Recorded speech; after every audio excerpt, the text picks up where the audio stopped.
Alhamdulillah, sepanjang 4 hari sidang DUN telah berlalu dan saya selaku DUN Sungai Rapat dapat mengambil bahagian pada hari yang kedua setelah titah perasmian ke bawah Duli Tuanku Pemangku Raja Perak. Dan Alhamdulillah dalam panjang tempoh lebih kurang 20 hingga 25 minit itu banyak isu-isu yang berkaitan dengan DUN Sungai Rapat telah berjaya saya utarakan untuk diperbahaskan dengan lebih teliti bagi mewakili masyarakat dalam DUN Sungai Rapat. Jadi antara lain yang saya telah timbulkan adalah isu yang berkaitan dengan kemudahan awam, infrastruktur dalam kawasan DUN Sungai Rapat, yang mana kita tahu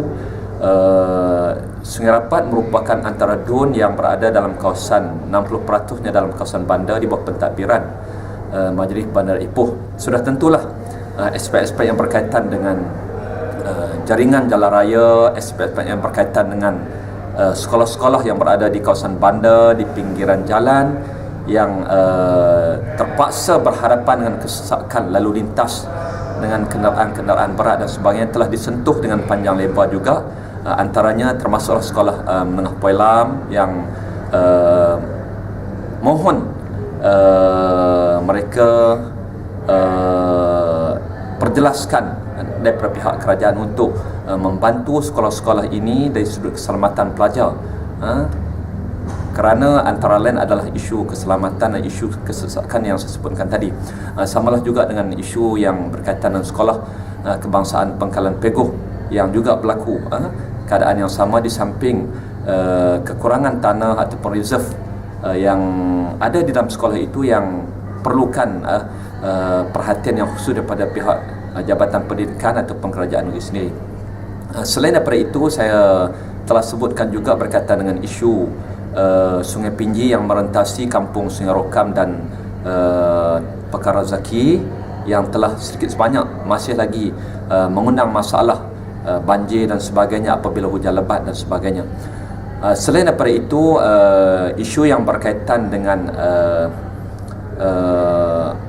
pengurusan di sudut pembesaran jalan, antaranya yang menghubungkan jalan pintas yang menghubungkan antara Kampung Pinjih dengan Taman Lapangan Panorama, yang sepatutnya juga diambil perhatian secara lebih cepat oleh kerajaan ini, memandangkan kesibukan lalu lintas yang berlaku dalam kawasan jaringan jalan raya di stesen 18 tersebut. Jadi ini merupakan jalan pintas lah. Dan antara lain juga saya telah mencadangkan untuk kepentingan dan kemajuan negeri Perak, di mana peringkat negeri Perak ini saya telah fokuskan beberapa perkara, antara lain bagaimana kerjasama yang boleh menghasilkan kesan yang baik oleh Perbadanan Kemajuan Ekonomi Islam Negeri Perak dan Perbadanan Kemajuan Negeri Perak itu sendiri di sudut untuk nak mengebling kekuatan bersama bagi mengaktifkan lagi Perak Halal Corporation yang telah diletakkan sebagai salah satu anak syarikat di bawah Perbadanan Kemajuan Negeri Perak. Dan ini sepatutnya telah digemblengkan lama kerana kita tahu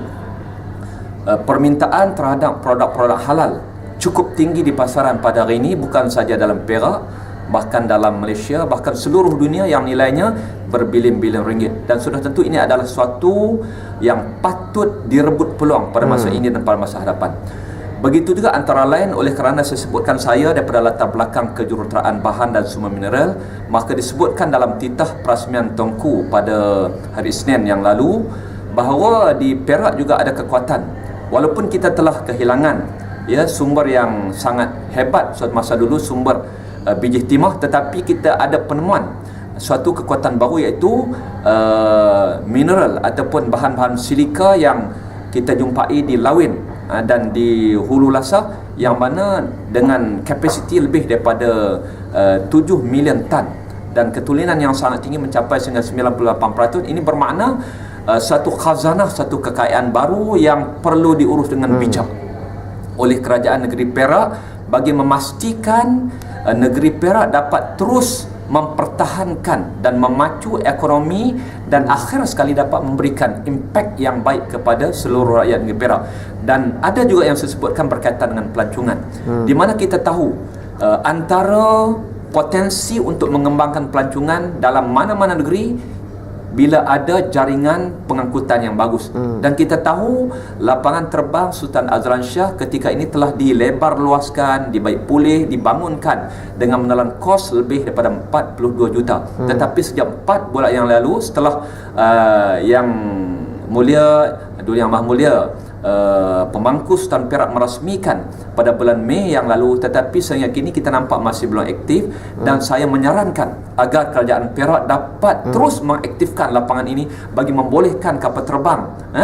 Mars, Firefly dan syarikat-syarikat luar negara dapat turun ke sini, seterusnya dapat memacu lagi ekonomi negeri Perak untuk kepentingan negeri dan kepentingan rakyat secara keseluruhannya. Itulah antara perbahasan saya yang turut dipetik oleh media-media daripada Perak News dan sebagainya, yang alhamdulillah telah memberikan kesan yang baik dan telah